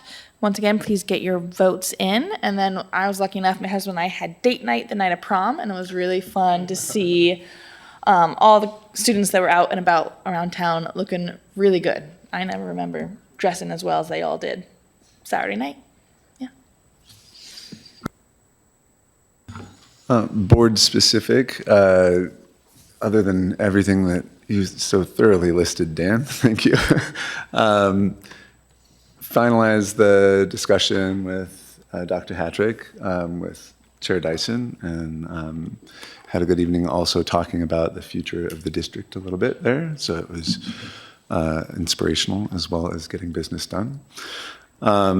The other piece that I want to bring up is I guess board adjacent, but the thing that I've had many community members reaching out to me about is the process that SOU is undergoing right now, and a lot of fear and trepidation around that and what impact it will have on our community and even on our school district, and the repeated hope over and over again for some sort of collaborative solution. And to that, I just want to say that I'm strongly in support of the vision that's been put forward of potential collaboration between the district and SOU, and the hope that they will take an innovative, collaborative, community-wide approach towards their solution. So, that's all. Hear, hear. All right, and I will just throw in, vote for the y'all, everybody out there. Vote, vote, vote. Okay, thank you. So next up is Superintendent Report with Dr. Hattrick. Well, hello. It's been 5 weeks since we had a regular meeting. It's like a longer month, I guess. So the week, I don't remember, last week we honored Rotary Student of the Month, so I'll begin with that. And our Rotary Student of the Month was Kaya Lutz. So it's truly an honor to recognize Kaya as Ashland High School's Rotary Student of the Month. Kaya represents the very best of what it means to be a Grizzly. She's a student leader, an athlete, a scholar, and most importantly, a person who consistently uses her talents to lift up the people around her. What makes Kaya especially remarkable is not simply the number of leadership positions she has held, but the impact she's made in every single one of them. Kaya has been part of the Ashland School District family since kindergarten, attending Hellman Elementary, Ashland Middle School, and now Ashland High School.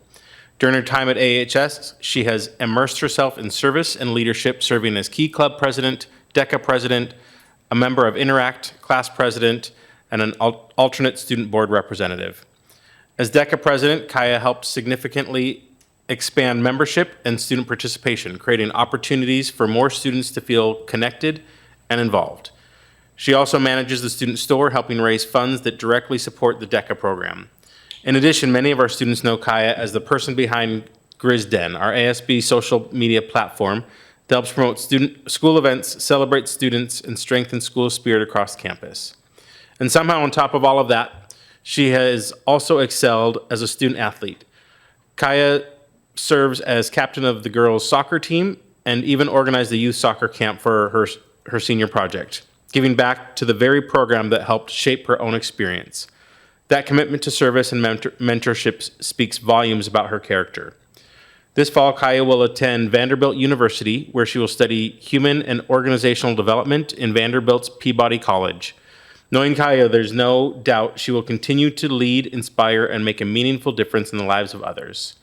On behalf of the Ashland School District, Ashland High School, and the Rotary Club, thank you for your leadership, your integrity, and your commitment to your school and community. So I've got many bullets, so I'm just going to run through them all. So per policy, I'll begin with the out-of-state travel. I want to inform the board that the AHS speech and debate team will be traveling out of state to Richmond, Virginia, June 13th through the 20th. Let's see. Last month, I attended the regional reunification training hosted by Central Point School District, which was at the Jackson County Expo Center. Very informative. Attended the Maypole dance at Willow Wind with Dan and Russell. That was a great event. Policy work group met on May 11th. Had a productive off-the-record meeting. I think it was the Friday after our last board meeting up in Portland with COSA. And as a follow-up, I'll be serving on 2 subcommittees led by COSA, Instructional Minutes and State School Fund Formula. Those are 2 of the big initiatives that they're undertaking this year.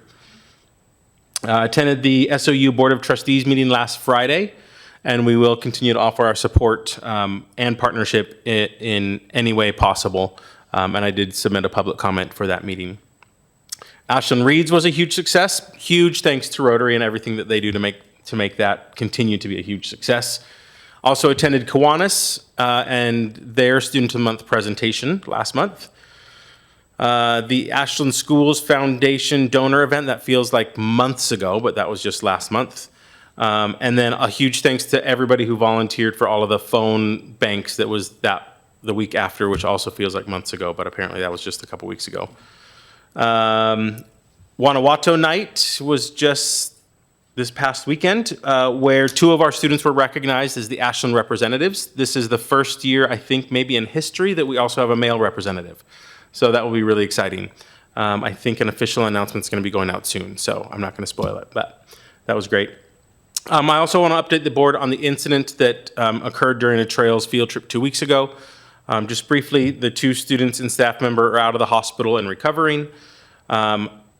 Mostly, I just want to express a great deal of gratitude and admiration to the staff who were on the trip, and particularly Marcia, for her leadership and care as she navigated and they navigated the situation.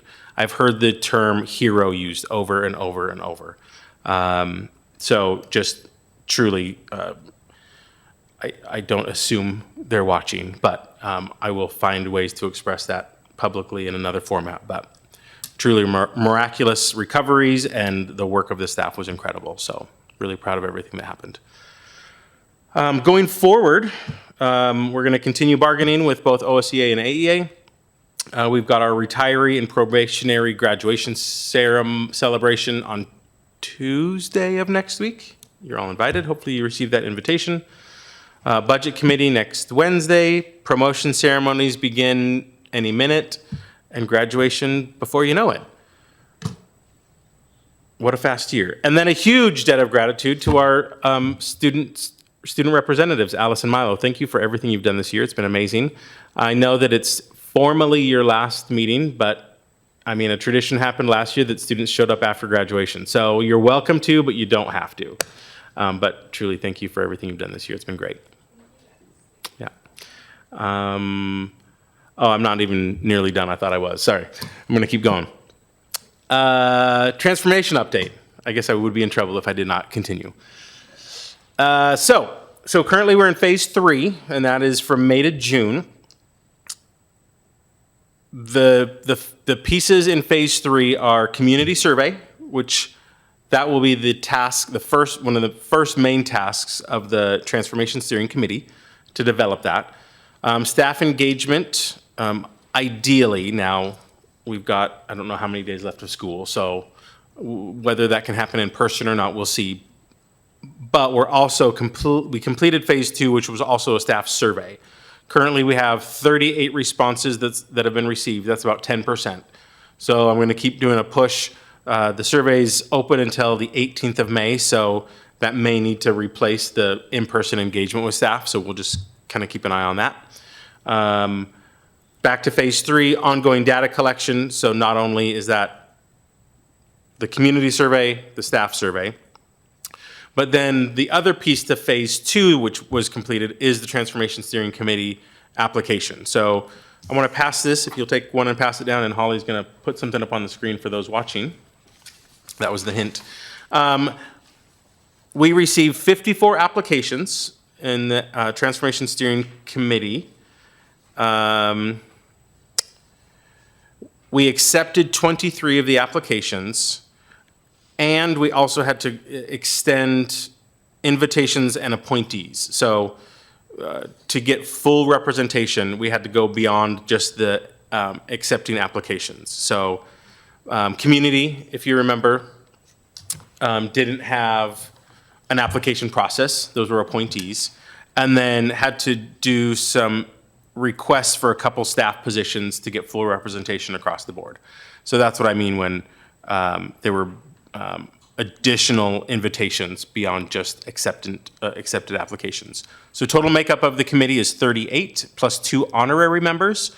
Honorary members are elected officials who will not be expected to attend but will be asked to attend as much as they can, as their schedule allows. So the full breakdown is obviously myself, 4 cabinet members and 4 principals. They will serve as facilitators, especially in the subcommittees. 12 parents, 10 staff members, 7 community members, 1 student, would like to add more than 1 student. And so then you've got the different roles broken out there. School representation, you'll see that it's pretty evenly distributed and representative, especially based on enrollment. You'll see the highest percentage is from the high school, second highest at the middle school, and then broke out some of the representation in the bottom chart there. So the first meeting is on May 26th, which is, I believe it's a 3-hour meeting for training, data review, and hopefully starting to talk about the community survey development. Happy to answer any questions about the transformation update. And these materials will be put on the website every time I present. I'm excited to see what looks like a well-balanced committee. That's great. Yeah, it'll be exciting. You might want to repeat that because nobody heard what you just said. I said I'm excited to see what looks like a well-balanced committee. Okay, so I'm just curious. Oh, sorry. No, you go ahead. I have a question after. You said you were hoping for more students. Is their application still open, or how do you do that selection? It's not. We'll figure out a different method to recruit more students because that application is closed. Yeah. Families were wondering the best way to stay engaged in this process through the Transformation Committee, and should they go through the parent that's representing their school? Should they go through the principal? What's the best way? I would be curious in what way? To receive information? I think both to receive and to share thoughts. So Or to stay engaged. my first encouragement would be watch for the survey that comes out, because that's going to be the most robust way to gather everybody's feedback together as the committee. And then we're going to be really intentional about gathering feedback as we go. So I would caution people to bombard members, because then that could be really overwhelming for individual members. But those will be topics that we'll cover, so I don't have an answer for sure on that yet. Cool. That's just one question I heard often for particularly folks that weren't selected. Yeah, we'll think about how that works. I'll also share. I haven't received an answer yet, but I did submit a grant request to hire facilitation. Really hoping to hear back on that soon. That would be great. Wanted to point out, I knew there was a website about it, about transformation, and I didn't know that it is as good as it is until I sent it to the Schools Foundation. I was like, oh, God, this thing actually tells you, it's up to date, and it tells you what we know so far. So I would encourage people to check that out. And just to clarify, when you talk about a survey that's going to be sent out, that's to the community, to Everybody. everybody? Yeah. Parents, community at large, you name it. Okay. All And if somebody wants to take that survey but doesn't get it, is there like, do they go to the website? It'll be on the website. Okay. It'll be on the website. It'll be everywhere. So we'll have to figure out how we'll message that out when it's time. Okay. But Great. Thank you. Mhm.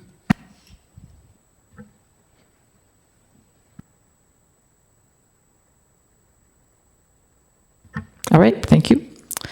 So let's see, where are we? I assume we have no public comments tonight? Nope, okay. And I don't think we have unfinished business, so we can move on to new business. I assume your addition will go at the end, so we'll move to the iReady Adoption Interim Assessment, and that will be presented by Assistant Superintendent Michelle Cuddebeck. Welcome. Thank you for your patience. That are happening and all the celebrations as we wrap up the year. If you don't mind, just use this here. Okay, thanks. Okay, here we are again, talking about assessment adoption. So there's been some changes at the state level that have perpetuated a need for us to make a change.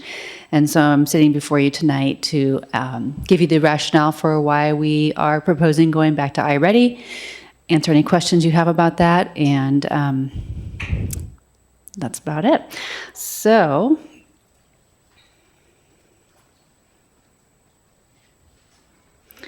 just a little background, current implementation. So last school year, we had an assessment adoption committee that reviewed multiple assessment products to look at switching away from iReady, primarily due to the cost. As you know, we were looking at trying to save money in any way that we could. We were also looking for a product that would give us more formative information as the year went on, as far as how students were growing, and give teachers more information in the moment. So IXL looked like the most promising product to meet those goals.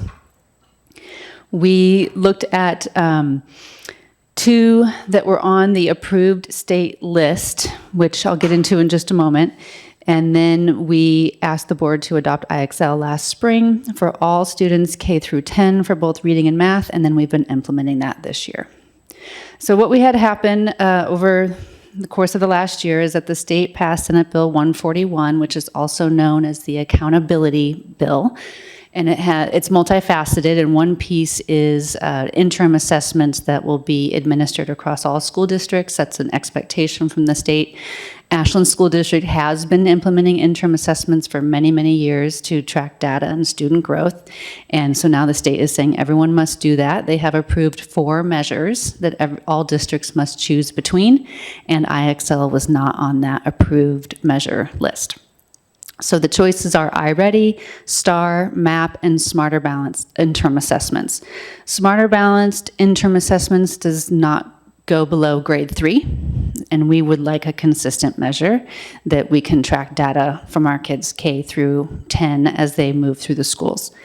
The committee looked at STAR and MAP and were not interested in pursuing those, and we have used iReady in the past. And so that is what I'm recommending that we move forward with going back to. Districts are allowed a 1-year grace period, so we could choose to not implement a different measure next year and stick with IXL for 1 year, but we would need to change the year after. Since we have been with iReady as recent as last year, we felt that not delaying any longer would be more of a benefit, so we could get our more consistent, reliable data sooner and have less, disruptions in the year.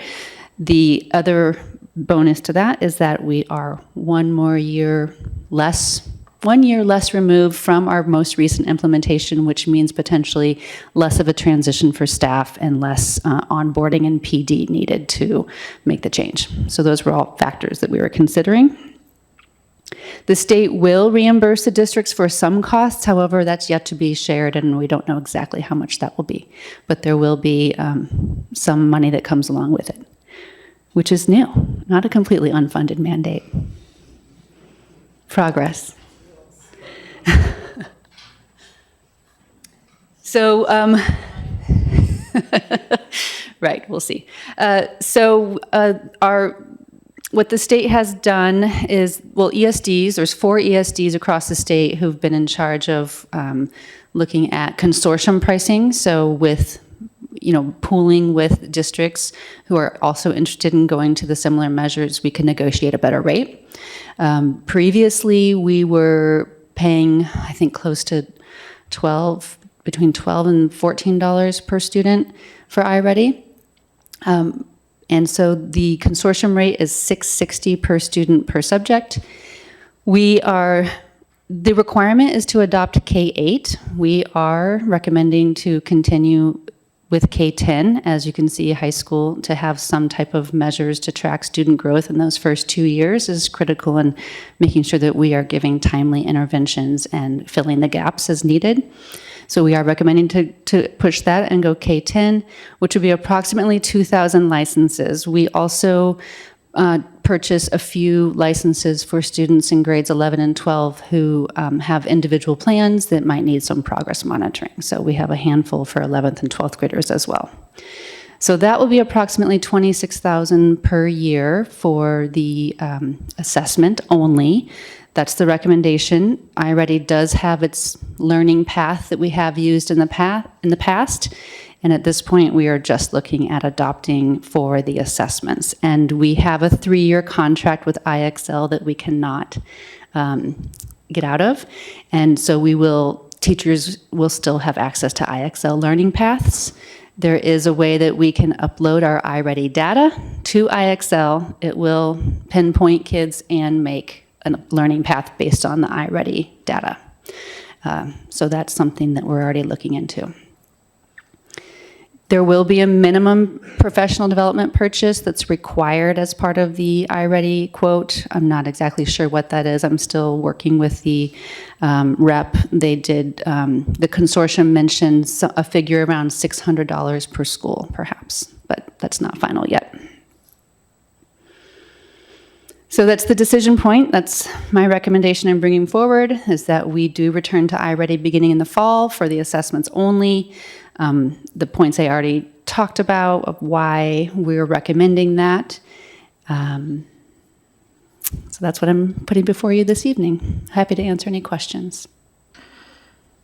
Okay, I have a few. So anyway, first of all, thank you. This, I know, has been very frustrating and out of our control.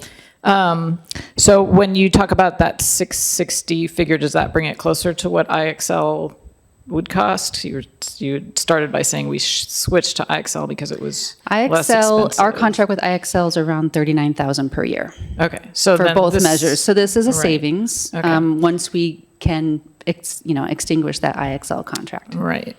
Okay, and then so then you talked about with iReady, we have the option to do just the assessment or assessment plus. What was the term you used? It's the individualized learning path. It's what the assessment sets up for students. Okay.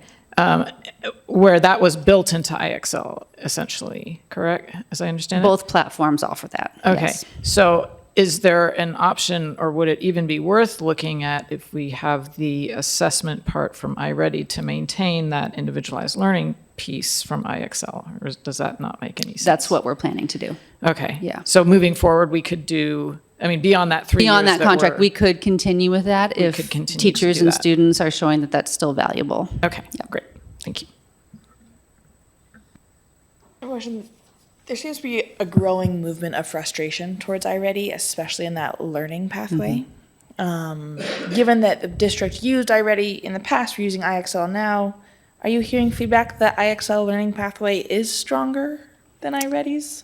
or is it par? The feedback I'm hearing from teachers and principals is that it is that students are enjoying it more and that they're more engaged in it, and that teachers are finding that it does serve the needs, particularly at the middle school. I've heard a lot of feedback around that, which is encouraging, that it's actually a tool, and we heard from high school earlier tonight that it was helpful. So I know that in the press there's been a lot about iReady learning path. I think what I've read is that it's not proving to show the type of growth and returns that it's being marketed to provide. Our experience with iReady in the past has been that those learning paths, they're semi-engaging. We have some teachers who could speak to it. However, it's another tool, and the assessments in iReady, the measures that we get from what I can tell in from a district level, trying to track student growth and get easily usable data for that purpose, iReady is a more friendly platform in that way. So it's not a terrible thing to have to go back to, and it's another change. Well, I look forward to the blended model given that feedback. Yep. And I was a little bit disappointed in the state on this one.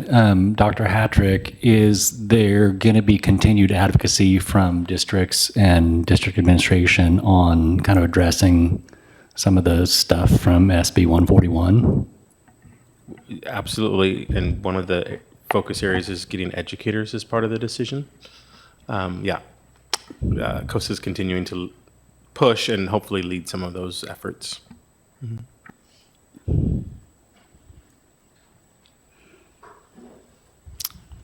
Do we need a motion for this? I'm ready to make a motion when you all are. I move to adopt the recommendations as presented. I'll second. All in favor? Thank you. I bet you guys are all excited. Another 3 years of standardized tests. Yeah. All right. Thank you, Michelle. Okay, next we have our Summer Learning Grant Agreement, and that will be presented by Erica Beck-Bratton. I think I said it right this time.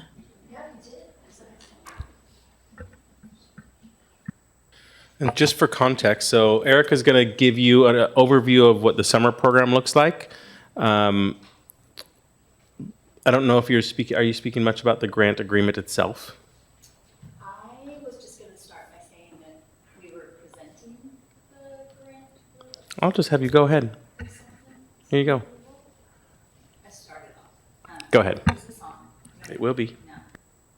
Red.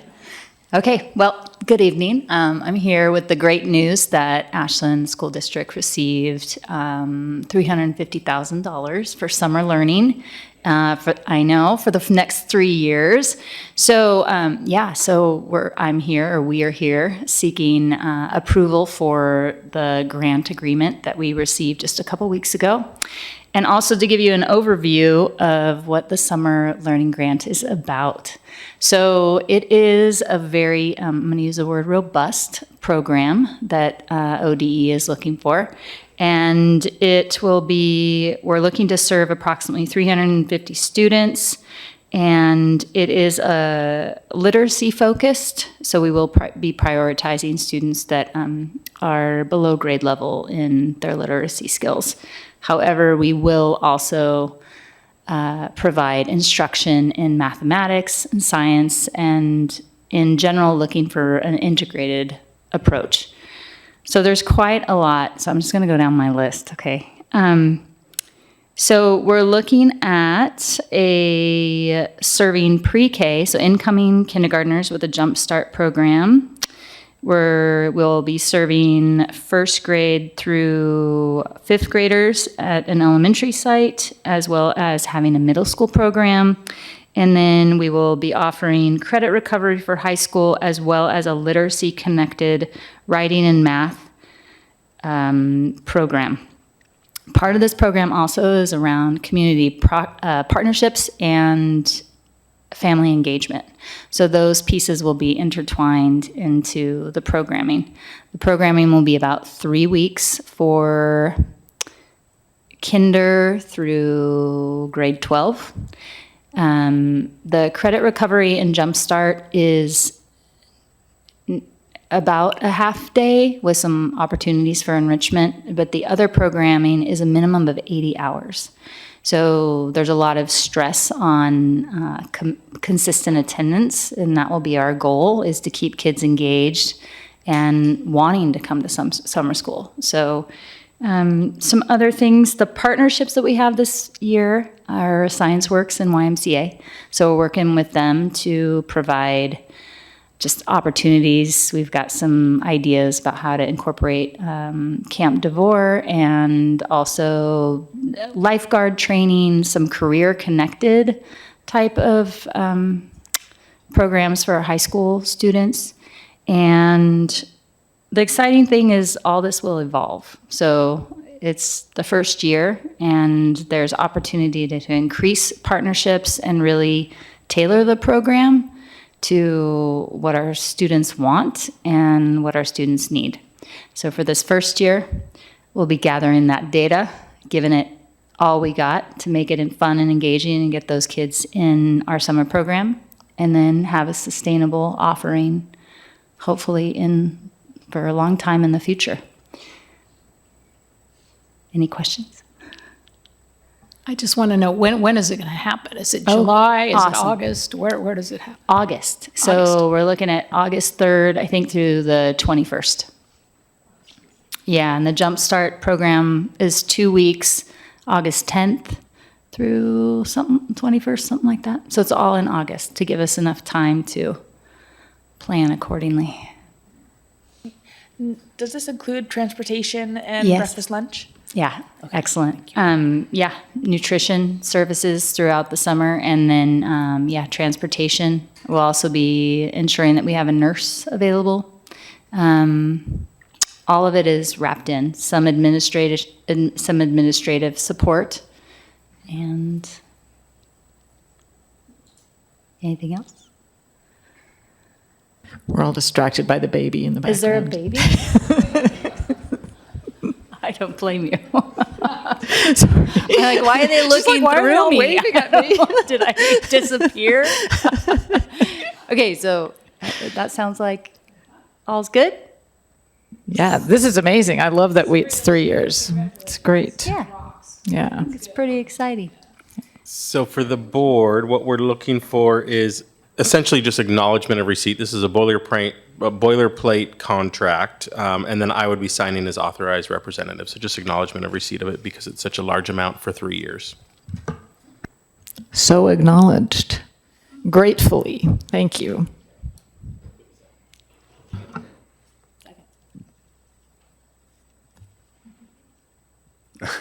All in favor? Okay. I know, we're losing it.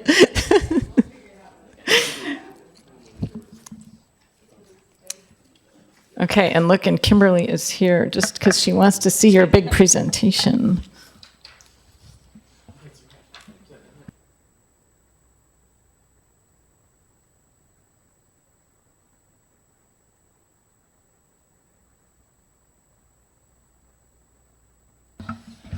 We have a future Walker Wolf back there. Yeah.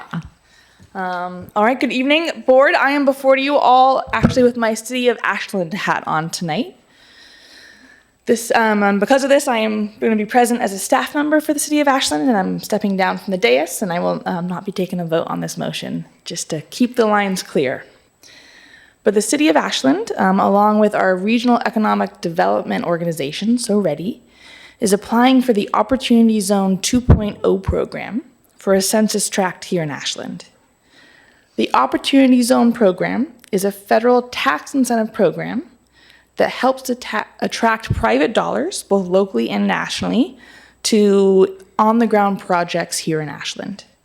The census tract that we are applying for is the census tract that includes SOU. It includes Ashland High School campus, Lincoln Field, and Lincoln Schools campus, along with a lot of other developable property in the area, mostly adjacent to SOU. This is an opportunity that comes up every 10 years. It is a highly competitive process that the governor will be selecting which of Oregon's eligible census tracts will be selected. Because of that, we are reaching out to as many partners as we can for letters of support, because one of the factors that will help our application stand out is the amount of local capacity and support that we can demonstrate from the get-go. So we have received support so far from Representative Pam Marsh, from Jackson County Commissioner Rick Dyer, from the Medford Chamber, from the Ashland Chamber, from SOU. Sunstone is preparing a letter, as well as Edlin.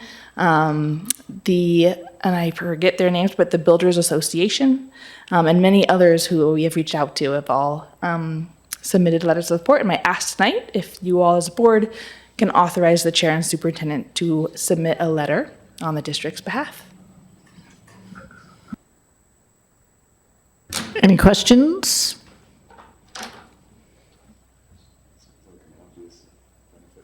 Yeah. All right, in that case, I will take a motion. I move to support or submit a letter of support for the city's Opportunity Zone 2.0 application. A second.